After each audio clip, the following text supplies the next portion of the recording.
यस कार्यक्रमका अध्यक्ष महोदय, मञ्चमा आसीन नेताज्यूहरू, मन्त्रीज्यूहरू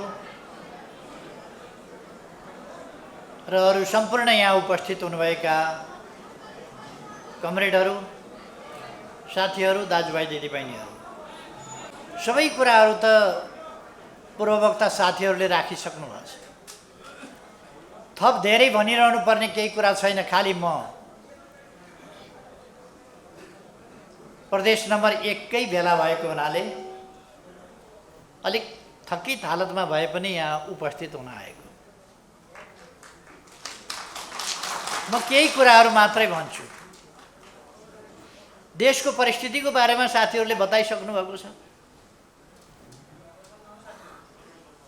केही मान्छेहरू कोकोलो मचाएर हिँडेका छन्, हल्ला खल्ला गरेर हिँडेका छन्। केहीलाई बडो पीर पनि परेछ त्यस कुरासँग। देश बर्बाद हुन लाग्यो, देश डुब्नै लाग्यो। कहाँ देख्नुभयो उहाँहरूले? केपी ओलीले संविधान च्यात्यो, धुजै पार्यो, त्यो पनि भने सुन्यो। र उहाँहरूलाई साह्रै पीर परेछ। यस्तो देशै बर्बाद हुन लागेको बेला पनि केपी ओलीको अनुहार चाहिँ नि अँध्यारो छैन, मुस्कुराइराखेको छ, हाँसिराखेको छ। कस्तो मान्छे होला, देशै बर्बाद हुँदाखेरि पनि मुस्कुराइराखे। उहाँहरूले बर्बाद पार्न नपाएकोमा उहाँहरूको चिन्ता मात्रै हो। उहाँहरूले देश बर्बाद पार्न नपाउँदा मैले अनुहार अँध्यारो किन लगाउने? उहाँहरूले बर्बाद गर्न खोज्नु भएको थियो, बर्बाद गर्न दिइएन। बर्बाद पार्न पाउनु भएन, अँध्यारो मुख किन पार्ने? उहाँहरूलाई बडा चिन्ता लागेछ, दुःख लागेछ। केपी ओली मान्छे हँसाउँछ, मान्छे हँसाएर हिँड्छ। अनि के म मान्छे मार्दै, विधवा बनाउँदै, टुरा बनाउँदै, टोरी बनाउँदै दुनियाँलाई रुवाउँदै हिँड्नु त मैले दुनियाँलाई रुवाउँदै हिँडौँ? हँसाउँदै हिँड्छ मान्छेलाई। म देशैको अनुहारमा मुस्कान ल्याउन चाहन्छु। म हाम्रा बालबालिकाको अनुहारमा मुस्कान ल्याउन चाहन्छु। हाम्रा किशोरहरूको, किशोरीहरूको अनुहारमा मुस्कान ल्याउन चाहन्छु। हाम्रा युवाहरूको अनुहारमा मुस्कान ल्याउन चाहन्छु। हाम्रा बाआमाहरूका अनुहारमा मुस्कान ल्याउन चाहन्छु। अनि मजदुर किसानहरूका अनुहारमा। त्यसै कारण हामी थुप्रै कामहरू गरिरहेका छौँ गरिबका लागि, जनताका लागि। सडकमा बालबालिकाहरू रहनु हुँदैन अभिभावक विहीन भएर। उनीहरूका आँखामा आँसु हुनु हुँदैन, उनीहरूका चेहरामा मुस्कान हुनुपर्दछ। सरकारले अभिभावकको काम गर्नुपर्दछ भनेर मैले भनेको छु। र त्यो काम हामी गरि पनि रहेका छौँ। अनि विभत्स क्रियाकलाप, विभत्स दृश्य हेरेर दुनियाँ रुवाएर, रुवाउने पनि एक किसिमले हो र। कसैको घोडा खोस्याएको छ, कसैको गाडी खोस्याएको छ, कसैको खेत खोस्याएको छ, कसैको घर खोस्याएको छ, कसैको पैसा खोस्याएको छ। रुवाउने पनि तरिका एउटा मात्रै हो र भने। मारेर पनि रुवाएको छ, कुटेर पनि रुवाएको छ, लुटेर पनि रुवाएको छ। अनि मैले हँसाएँ भनेर पिर परेको छ। मान्छे हाँसे अरे, जोक्करै रहेछ, जोक्करै हँसारै खतम पार्यो। नेपाली जनता हाँसेकोमा किन पिर पर्यो होला भन? त्यो अचम्म लाग्यो।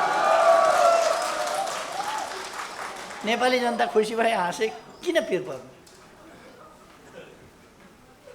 रुवाउन खोजेका थियौ, सक्दैनौ, सकेनौ, रुवाउन दिने छैन। अनि हामी किन पिर मान्ने? हामीले लामो समय सङ्घर्ष गरेर, यति लामो सङ्घर्ष गरेर, बलिदानपूर्ण सङ्घर्ष गरेर जुन उपलब्धि हासिल गरेका छौँ, त्यो कसैको इसारामा, कसैको स्वार्थका लागि वा आफ्नै निजी स्वार्थका लागि कसैले पनि जनताले प्राप्त गरेका यी उपलब्धिहरूलाई तलमाथि गर्न सक्ने छैन, गर्न दिने छैन। आज नेपाली जनता सचेत छ, सजग छ। देश प्रतिगमनतर्फ फर्किन सक्दैन। देश अगाडि बढ्छ। अन्यायतर्फ होइन न्यायतर्फ, अविकासतर्फ होइन विकासतर्फ, अशिक्षातर्फ होइन शिक्षातर्फ देश अगाडि बढ्छ। हिजो मात्रै हामीले नयाँ एप्सको सुरुवात गर्यौँ, नागरिक एप। त्यसले जनतालाई ठुलो सहुलियत सुविधा पुर्याउँछ र सँगसँगै भ्रष्टाचार नियन्त्रणमा महत्त्वपूर्ण योगदान गर्छ। आधुनिक नेपाल, डिजिटल नेपाल निर्माण गर्ने बाटोमा त्यसले हामीलाई अगाडि बढाउँछ। त्यो हिजो मात्रै हामीले सुरु गरेका छौँ।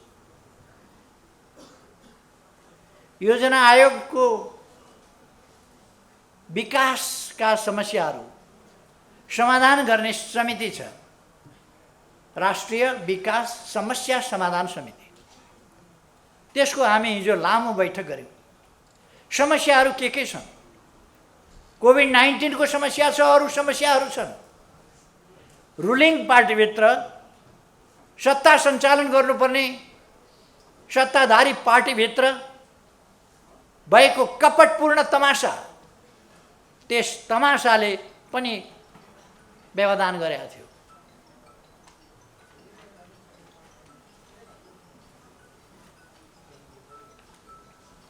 अलिकति यस्तो गरेछ, यो यस्तो हुँदैन।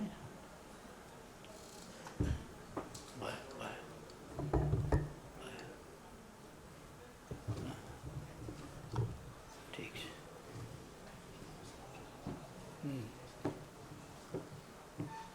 त्यसमा हामीले छलफल गऱ्यौँ। अब आगामी दिनमा हामी कसरी अगाडि बढ्छौँ? हाम्रो विकासको दर उच्च दरका साथ, तीव्र गतिका साथ विकास अगाडि बढिरहेको थियो। कोभिडले हामीलाई अलिकति पछाडि पार्यो, तर हामी माइनसमा गएनौँ। दुनियाँभरि जुन तहको विच्छेद बनायो कोभिड-19ले, हाम्रो जनजीवन वा हाम्रो अर्थतन्त्रलाई त्यस ढङ्गले छेदविच्छेद बनाउन सकेन। तैपनि हामीलाई क्षति, बहुतै ठुलो क्षति पुर्यायो र त्यो ठुलो क्षतिबाट अब हामी बिस्तारै छुटकारा पाउँदैछौँ र अब कोभिडको भ्याक्सिन निकट भविष्यमा आउँदैछ। त्यसपछि हामी कोभिड नियन्त्रण गरेर हाम्रो विकासको गतिलाई अझ ज्यादै तीव्रता दिनेछौँ। 2 वर्ष, गत आर्थिक वर्षको फागुन, चैत, वैशाख, जेठ, असार यी महिनाहरू कोभिडद्वारा प्रभावित भए। खास गरी चैत, वैशाख, जेठ, असार 4 महिना त लकडाउनमा बित्यो। यसरी हामीलाई कठिनाइको धेरै सामना गर्नु पर्यो। अब हामी त्यसबाट छुटकारा प्राप्त गर्दैछौँ। हाम्रा विकासका प्रयासहरू अहिले पनि थुप्रै विकासका कामहरू अगाडि बढेका छन्। थुप्रै।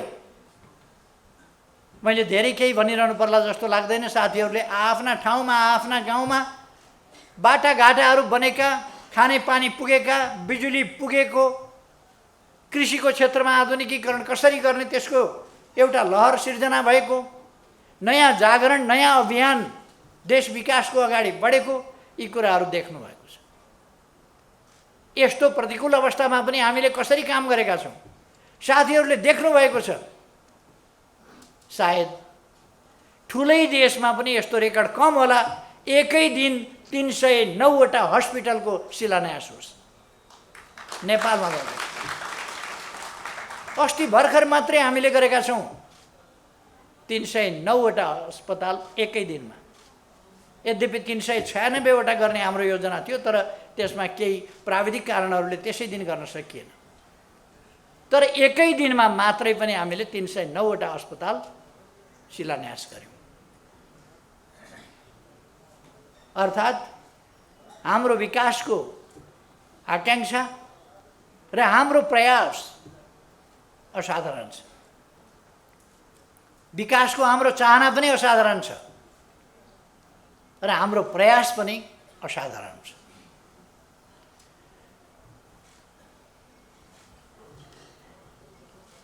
अहिले निर्वाचनमा जाँदा देश सङ्कटमा पर्यो भन्छ।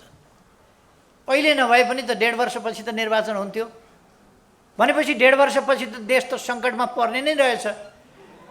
यी मान्छेहरूको परिभाषामा के भने निर्वाचन भनेको देश सङ्कटमा पर्नु रहेछ अथवा निर्वाचन नगर्ने प्रणाली यिनलाई चाहिएको रहेछ। सत्ता कब्जा गर्ने, जनताको अभिमतमा नजाने, जनताको भोटमा नजाने, जनादेश नमान्ने, भन्दाखेरि जनादेश भन्ने, लोकतन्त्र नमान्ने, लोकतन्त्रको नाम जप्ने। तपाईहरुले सुन्नु होला, अदालतले यदि हामीले भनेको मानेन भने हामी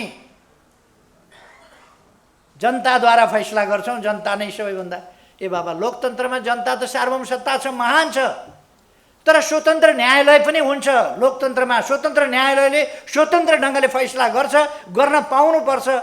त्यो लोकतन्त्र हो। जनता सार्वभौम छन् भनेपछि अदालत चाहिँदैन? लोकतन्त्रमा अदालत हुँदैन? जनता सार्वभौम छन् भनेपछि कुनै अड्डा चाहिँदैन? जनता सार्वभौम छन् भनेपछि पार्लियामेन्ट चाहिँदैन? जनता सार्वभौम सत्ता सम्पन्न छन् भनेपछि सरकार चाहिँदैन? लोकतन्त्रका मूल्य मान्यताहरू हुन्छन्। जनता सार्वभौम छ, अन्तिम निर्णय, अन्तिम फैसला जनताले गर्छ जस्तो आगामी निर्वाचनमा गर्नेवाला छ। निर्वाचन सम्झिएपछि तर केही निर्वाचन भन्यो कि जसलाई सपनामा पनि निन्द्रामा पनि जाग्छन्। निर्वाचन अनि कुरा गर्ने लोकतन्त्रका। निर्वाचन भनेपछि जनतालाई दिएको दुःख, जनताका अगाडि ढाँटेका कुराहरू, जनतालाई दिएका प्रताडना, देशका विरुद्ध गरेका कुकर्महरू सबैको हिसाब किताब जनताले गर्छ भन्ने थाहा छ। त्यसै कारण निर्वाचन भनेपछि थुरुर।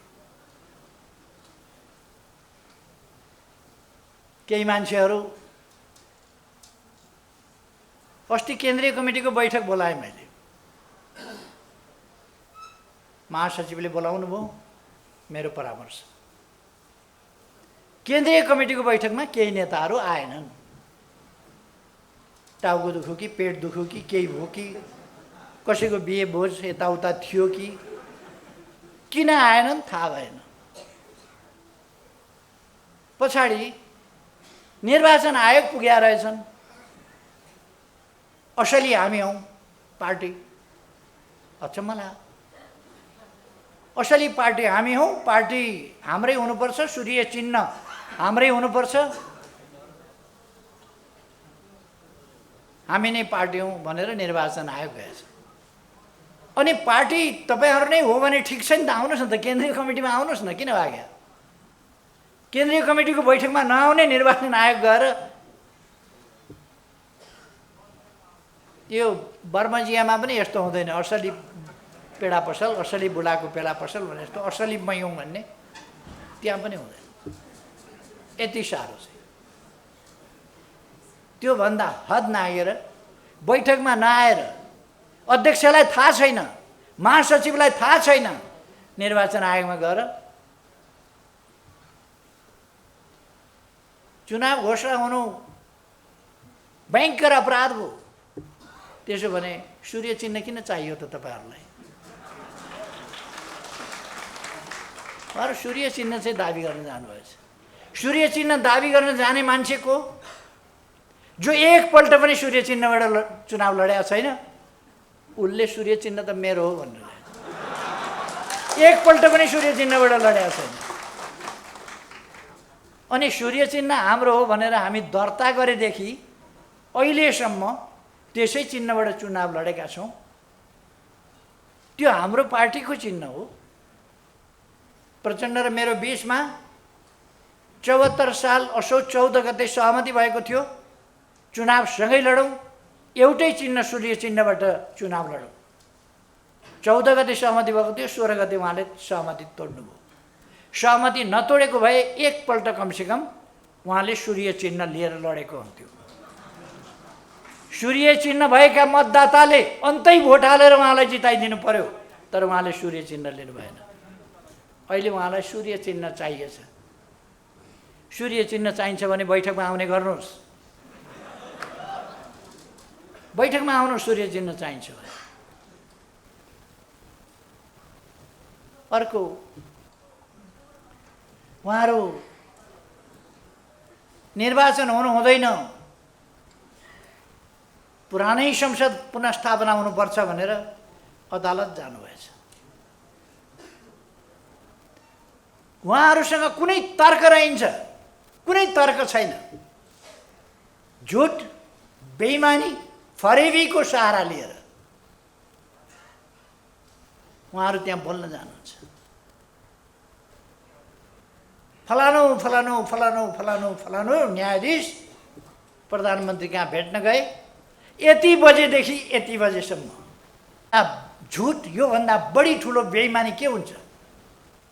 न्याय प्रणालीमाथिको विश्वास जनताको हटाउनका लागि, न्याय प्रणालीमाथिको यो गम्भीर प्रहार, योभन्दा घिनलाग्दो कुरा के हुन्छ? उहाँहरू यस कुरालाई प्रमाणित गरेर देखाउन सक्नुहुन्छ? ती नाम गरेका न्यायाधीशजीहरूलाई मैले सायद कहिले भेटेको पनि छैन। यसपल्ट मात्रै होइन, कहिले पनि सायद भेटेको छैन। मैले निर्णय नै गर्दाखेरि पनि सपना प्रधान महिलालाई उहिले भेटेको थिएँ। मैले सर्वोच्चको न्यायाधीश हुनभन्दा अगाडि वकिल भएका बेला भेटेको थिएँ, देखेको थिएँ कुनै कार्यक्रममा। व्यक्तिगत भेटघाट भएको छैन कहिले पनि, कार्यक्रममा देखेको, यस्तै कार्यक्रममा। अरू न्यायाधीशहरूको नाम लिएको उहाँलाई मैले देखेको पनि छैन, सायद चिनेको पनि छैन। अनि यति बजे आएको भनेर झुट। एउटा पत्रिका जो झुट बोल्ने कर्तव्यको ठेक्का लिएर बसेको छ, हिजो सर्वोच्च अदालतले खण्डन गरिसक्यो। त्यसमाथि फेरि आज पनि के न्यायाधीशले प्रधानमन्त्रीलाई भेटेकै हो भन्ने प्रश्न चिन्ह राखेर आज पनि समाचार छाप्छ। लाज पनि लाग्नुपर्ने हो। लोकतान्त्रिक संस्थाहरूमाथि को हमला।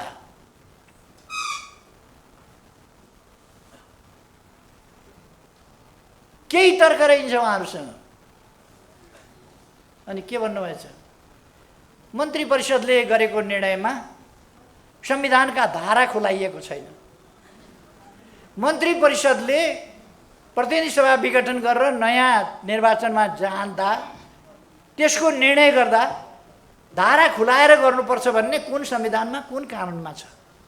त्यति त कमसेकम बहस गर्न जाने, सर्वोच्च अदालतसम्म बहस गर्न जानेहरूलाई थाहा हुनुपर्छ नि त्यो संविधानको कुन धारामा छ, कुन ऐनको धारामा छ, कुन नियमावलीमा छ। त्यसपछि क्याबिनेटको निर्णय नभए पनि हुने हो,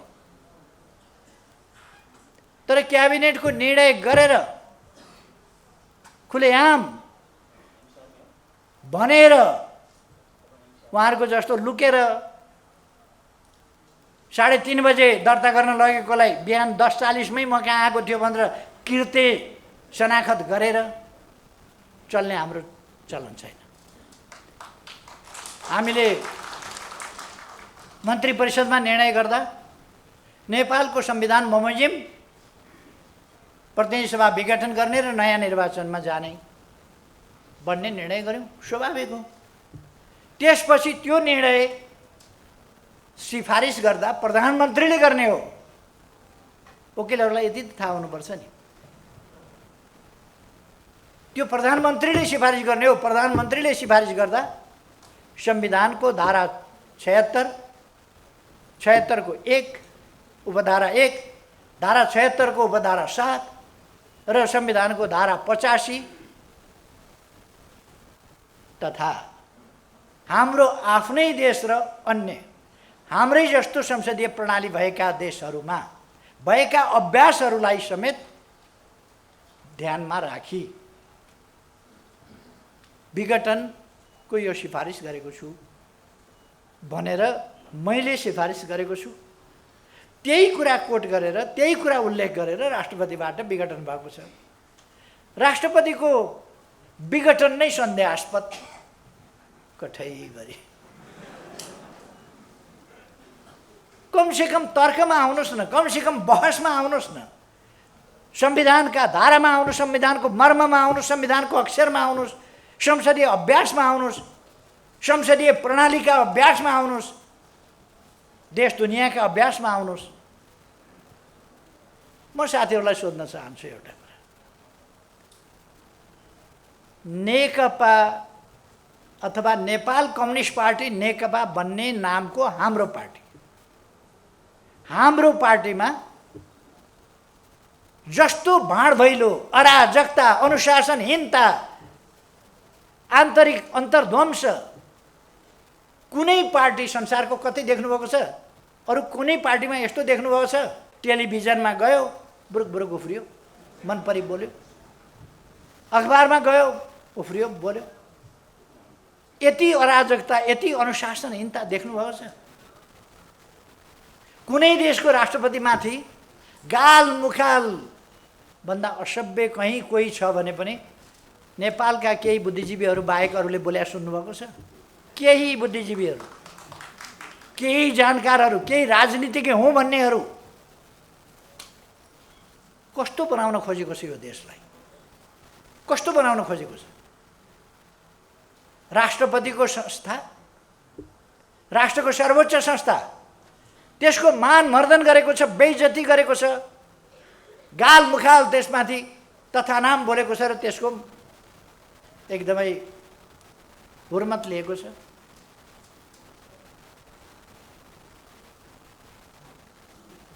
शक्ति पृथकीकरणको सिद्धान्त अनुसार न्यायालय, स्वतन्त्र न्यायालय, सम्मानित सर्वोच्च अदालतको हुर्मत लिएको छ। अहिलेको संविधानले संवैधानिक इजलासको व्यवस्था गरेको छ र संवैधानिक प्रश्न आयो भने संवैधानिक इजलासबाट हुन्छ। हिजोसम्म 2-3 दिन बहस, अर्कै इजलासमा, बृहत इजलासमा, फुल बेन्चमा लानुपर्छ, यहाँ संवैधानिक इजलासमा पाइँदैन। संविधान संशोधन गर्नु पर्यो नि त पहिले। अनावश्यक ढङ्गको झमेला। निर्वाचन आयोगमा गएर मलाई अचम्म लागेको थियो, केन्द्रीय कमिटीमा बैठकमा आएनन् नेताहरू, कहाँ गए भनेर माइती गणमण्डलामा देखियो यहाँ छौँ भनेको। म माइती गणमण्डलामा पुगेँ,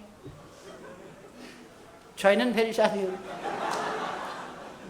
कहाँ हराए?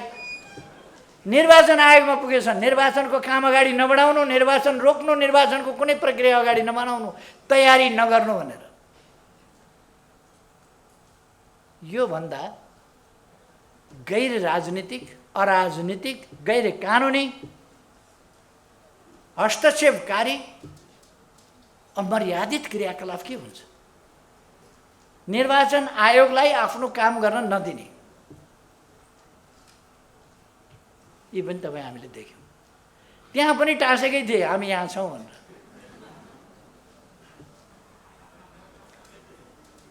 उहाँहरूको त्यो एउटा ब्रान्ड नै हुन लागेछ, हामी यहाँ छौँ वाला ब्रान्ड। अब नेपाली जनताले उहाँहरू कहाँ हुनुहुन्छ भन्ने कुरा थाहा पाउनलाई र उहाँहरू को हो भन्ने थाहा पाउनलाई हामी यहाँ छौँ छापवाला, मान्छे यहाँ आइपुगेछन् है भनेर थाहा पाउने। हामी यहाँ छौँ ब्रान्ड, हामी यहाँ छौँ भन्ने छापवाला। निर्वाचन आयोग जाँदाखेरि पनि यसो हेरेको त साथीमा त हामी यहाँ छौँ भनेर।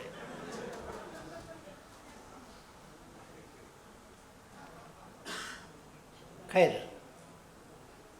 निर्वाचन आयोगमा गएर निर्वाचनको प्रक्रिया रोक्न, यो निर्वाचन आयोग सधैँ निर्वाचनको तयारीमा हुन्छ। सधैँ जति बेला निर्वाचन जति बेला पनि लाग्न सक्छ। उपनिर्वाचन गर्नुपर्ने हुन्छ, बीचमा निर्वाचन गर्नुपर्ने हुन्छ, जुनसुकै बेला पनि। त्यसकारण आफू उसको नामै निर्वाचन आयोग, कामै निर्वाचन, त्यसकारण ऊ सधैँ तयार हुन्छ। निर्वाचन घोषणा भइसकेपछि त तोकिएका मितिमा उसले निर्वाचन सम्पन्न गर्नुपर्ने भएको हुनाले ऊ त्यो तोकिएकै मितिमा निर्वाचन सम्पन्न गर्न क्रियाशील भइहाल्छ, मिति तोकिने बित्तिकै। अनि लोकतन्त्रका पक्षधरले संसद विघटन भइसकेको छ, निर्वाचन नगराउनुहोस् भन्छ। कहाँ लान खोजेको देशलाई? आरोपहरूलाई विभिन्न किसिमका लगाउने, तर उहाँहरूले देशलाई लान खोजेको कहाँ? प्रतिनिधि सभा विघटन भइसक्यो, निर्वाचन गर्नु हुँदैन भन्नुहुन्छ उहाँहरू। अनि उहाँहरूले धाक लाउने गर्नुभएको छ, धाक लाउने गर्नुभएछ। नत्र हामी सडकबाटै यो गर्छौँ त्यो गर्छौँ भनेर।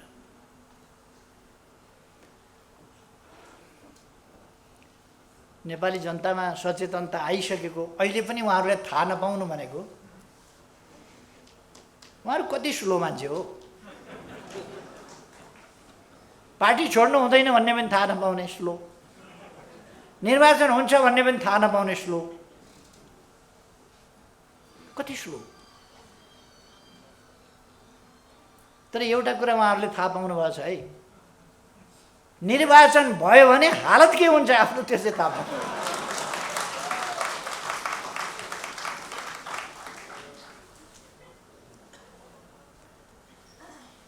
अनि अस्ति मैले केही ठाउँहरूमा भनेको, उहाँहरूले केपी ओलीलाई अध्यक्षबाट निकालिदिउँ, हटाइदिउँ, पार्टीबाटै निकालिदिउँ भनेर के घोषणा गर्नु। अचम्म लाग्छ। प्रथम अध्यक्षलाई हिजो एकता हुँदाखेरि पनि कमसेकम ठुलो पार्टीको अध्यक्षलाई, एकता भएपछि पनि प्रथम अध्यक्षलाई, राजनीतिक हिसाबले पनि अलिक जेठो पुरानै अध्यक्षलाई, उहाँहरू 33 वर्षदेखि हुनुभएको छ। हुन त हामी पुराना हौँ भन्नु होला, तर अध्यक्षमा चाहिँ उहाँहरू पुरानो हो। उहाँहरू हेर्नु होला बाँचिन्जेल अध्यक्ष रहनुहुन्छ, 3 जना मात्रै किन नहोस्। अब अर्को एकजनाले न्यु खोज्नुभयो भने उहाँ पनि अध्यक्ष भएर 3 जना अध्यक्ष उहाँहरू बस्नुहुन्छ। अध्यक्ष चाहिँ बाँचिन्जेल उहाँहरू हुनुहुन्छ, यो चाहिँ ग्यारेन्टी नै भयो। अध्यक्ष छोड्नुहुन्न, जेसुकै छोडे पनि, पार्टी छोड्नुहुन्छ, सरकार छोड्नुहुन्छ, जे जाओस् जाओस्, अध्यक्ष एउटा चाहिँ त्यो चाहिँ छोड्नुहुन्न। त्यो चाहिँ फेरि उधारो मान्नुहुन्न है उहाँहरू, नगदा नगदी छ। अध्यक्ष एउटा चाहिँ नगदा नगदी। त्यसकारण माधव नेपालजी अध्यक्ष हुनुभएछ नगदा नगदी। कसले छानेको अध्यक्ष हुन त? उहाँ नछानिकन हुने बानी परेका मान्छे। उहाँ पार्टीको महासचिव हुनुभयो, महाधिवेशनबाट होइन, जननेता मदन भण्डारीको निधन भएपछि त्यो मौकामा उहाँ महासचिव हुनुभयो। अरू साथी हुन तयार भएनन्, उहाँ हाँपझाँप गरेर तयार। महाधिवेशनबाट छानिएको होइन। 2 ठाउँबाट चुनाव हार्नुभयो, उहाँ प्रधानमन्त्री हुनुभयो।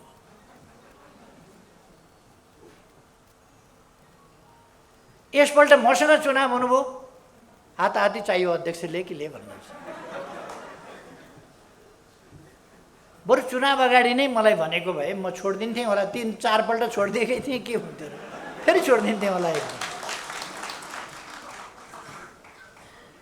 त्यस बेला उहाँलाई अलिक दम्म भयो, म प्रधानमन्त्री भइसक्यो, म 3 कार्यकाल पार्टी प्रमुख भएर चलाइसक्या, जाल झेल षड्यन्त्र टिकडमले मान्छेहरूलाई काबुमा राखिसकेका छु सबैलाई, कार्यकर्तालाई भन्ने उहाँलाई भ्रम पर्यो। त्यस कारण मसँग लड्न तयार हुनुभयो। चुनाव हारेका दिनदेखि उहाँलाई अध्यक्ष चाहियो। फेरि चुनाव हारेका दिनदेखि अध्यक्ष चाहियो। एकजनाको मात्रै व्यवस्थापन भएर हुँदैन, हाम्रो पनि व्यवस्थापन हुनुपर्छ भनेर उहाँले व्यवस्थापनका कुरा सुरु। जे होस्, कोही कब्जा गर्ने नीतिका, कोही स्वस्थ बाटोबाट, सही बाटोबाट होइन, जसकेलाबाट छिरेर विभिन्न पदमा पुग्ने बानी परेका, कोही सल्लाहको रुख जस्तो सबलाई लखेटी लखेटी खेदी खेदी जहाँ पुग्यो त्यहाँ भाँड भैलो। मोहन वैद्य आफ्ना गुरु, आफूलाई राजनीतिमा ल्याउने गुरुलाई लखेटेर पार्टीको बास बनाइदिए। मोहन वैद्यलाई एकपल्ट डाक्टर बाबुराम भट्टराई प्रयोग गर्नुसम्म गरे। उनलाई त्यति बेला डा लेखेको एउटा मान्छे चाहिएको थियो। डा पनि खास ठाउँको डा को प्रयोग गरे। पछि बिचरा डा नसा। अहिले त धोती कुर्ता लाएर हिँड्नुहुन्छ क्या डाक्टर साहब।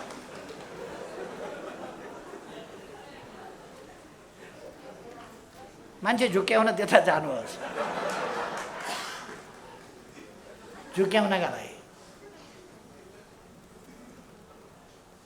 मोहन वैद्यलाई उता फेरि जङ्गल लखेडिदिनु भयो। के उसलाई, विप्लवलाई जङ्गलतिर लखेडिदिनु। तैपनि म हारिन। मान्छे हो यो बाबा। भालुलाई त मान्छेले ल्याएर तालिम दिएछ, बाँदरलाई त मान्छेले ल्याएर तालिम दिएछ, त मान्छे हो किन तालिम दिन सकिन भनेर समाजतिर ल्याएर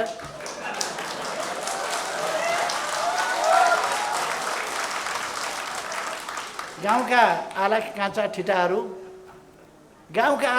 ठिटाहरू ल्याएर सेनाको तालिम दिन्छ। 9 महिना तालिम दिँदाखेरि ऊ सेना भइसक्छ। प्रहरीको तालिम दिन्छ, प्रहरी भइसक्छ। अलिक समय खेलाएपछि सर्कसमा केटाकेटीहरू सर्कसबाज भइसक्छन्। अलिक समय तालिम दिएपछि खेलाडी भइसक्छन्। अलिक समय वाद्यवादन सिकायो भने बजाउन राम्रै जान्ने भइसक्छन्। यो कम्युनिस्ट तालमा हिँड्नलाई 3 वर्ष सिकाएँ मैले, तालिम दिएँ।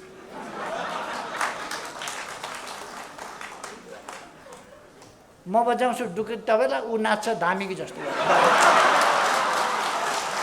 कताको डुकी तबेला, कताको धामी। अब धामी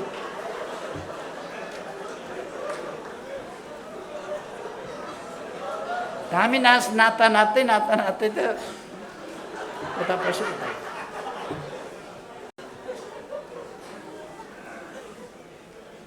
खैर, मलाई अझै पनि आश छ उहाँहरू अब परिस्थितिको आकलन भइसक्यो होला। अब आउनुहोस्, बुझिसक्नु होला नि। अब त आउनुहोस्, अब आउनुहोस् पार्टी। तपाईँको अध्यक्ष पद खोस्या छैन, मलाई थाहा छ नि। अध्यक्षकै लागि मरिमेट्ने मान्छे हो तपाईँहरू।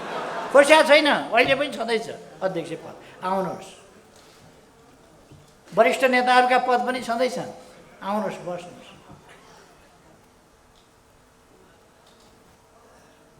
उहाँहरू रन्थनिएर कुद्नुभएको छ, कहाँ कुद्नुभएको छ, कहाँ कुद्नुभएको छ। मन परी बोल्नुभएको छ, मुख छाड्नुभएको छ, जथाभावी बोल्नुभएको छ। यस्तो हुँदाखेरि पनि केपी ओली मुस्कुराउने। के भयो? चुनाव हुँदैछ, हामी जित्दैछौँ। के हुँदैछ? चुनाव भनेकै त्यही हो, कसैले जित्ने कसैले हार्ने। आउनुहोस्, पार्टीमा आउनुहोस्। पार्टीमा आउनु भने चुनावमा आउनुहोस्। अरू केही भयो छैन। अब प्रदेश नम्बर 1 का साथीहरूसँग म भन्न चाहन्छु,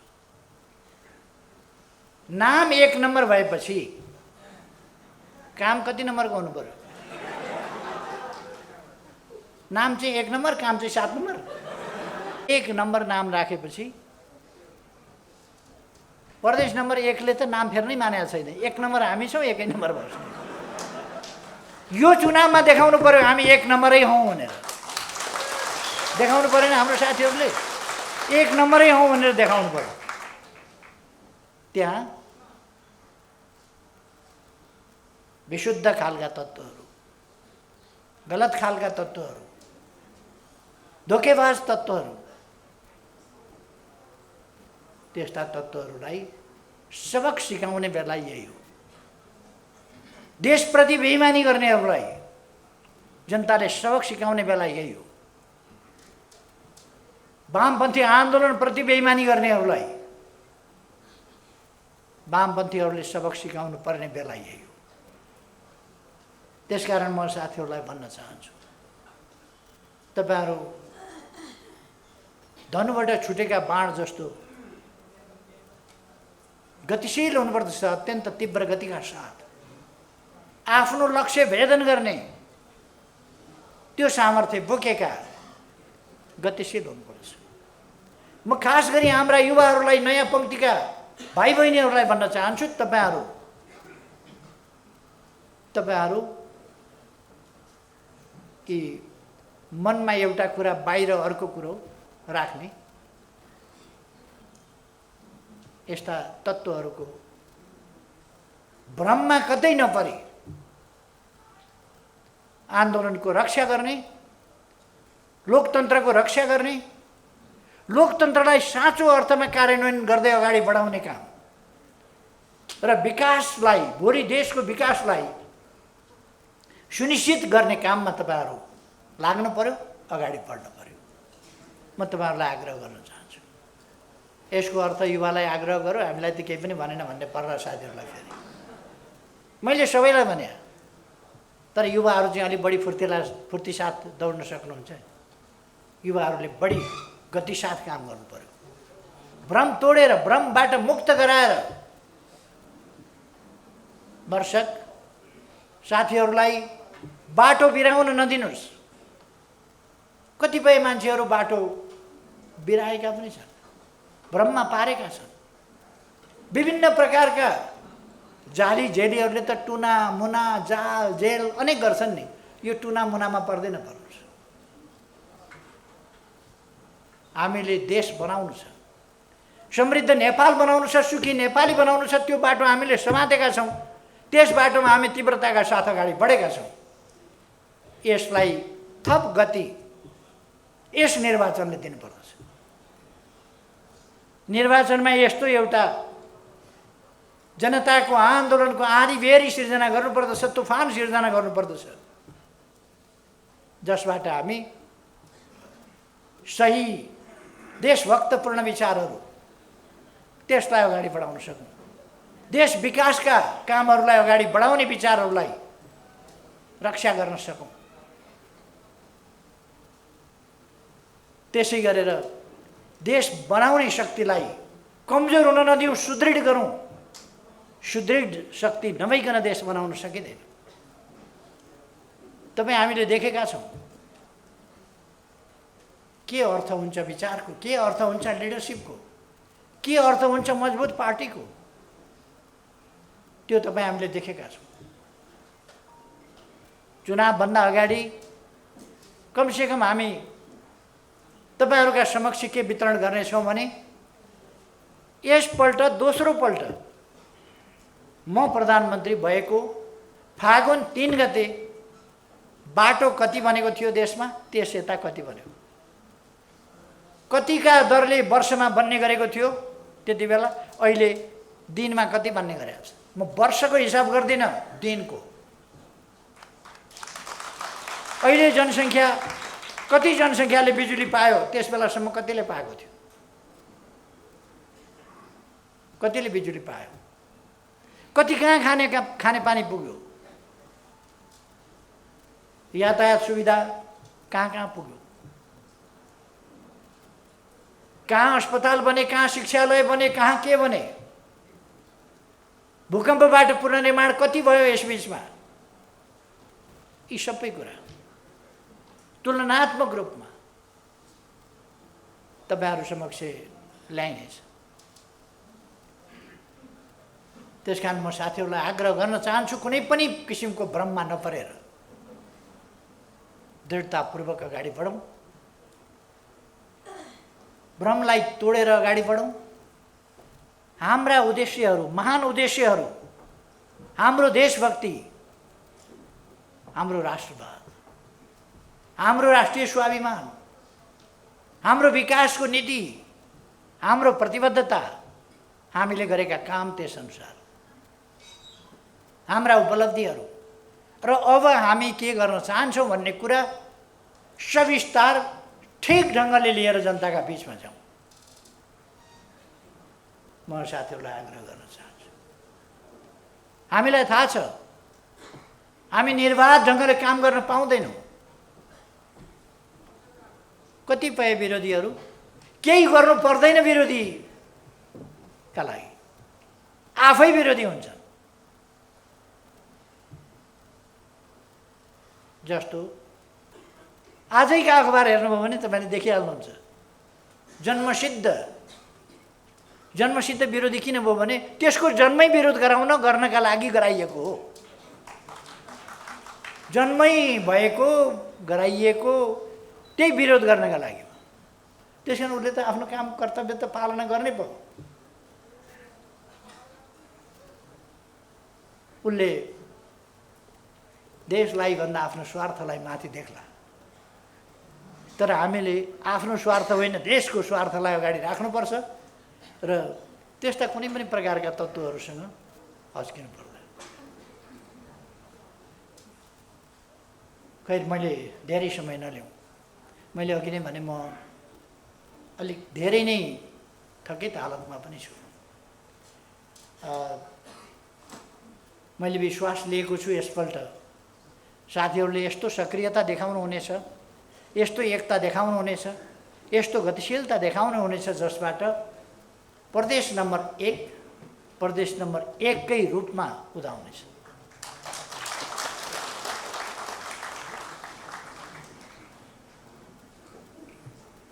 म कुनै बैगुनी केटाकेटीको बारेमा कुरा गर्न चाहन्न। हाम्रै प्रदेशमा पनि त्यस्ता देखिया छ। दौडिकन गएर भोट मागेर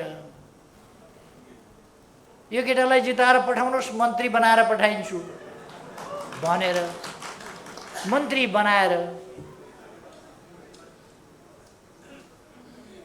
गरियो। एक दिन त पुक्का लात्ताले हानेर भाग्यो। को भनेर यसो हेरे त उही केटो। त्यस्तोमा अल्झिनु हामीलाई छैन।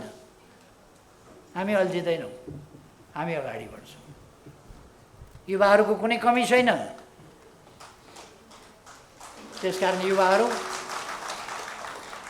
एकदम अरू पनि नयाँ युवा साथीहरूलाई समेटेर, व्यापकलाई समेटेर, भ्रममा परेकालाई पनि भ्रममुक्त गरेर अगाडि लिएर जाउँ। तपाईहरुको सक्रियताले देशलाई अझ सजिलो बाटोमा अगाडि बढाउन, सजिलो बिन्दुमा पुर्याउन महान योगदान गर्न सकोस्, तपाईहरुका मेहनत सफल हुन सकुन्। धेरै धेरै शुभकामना भन्न चाहन्छु र आफ्नो भनाइ टुङ्ग्याउँछु। धन्यवाद।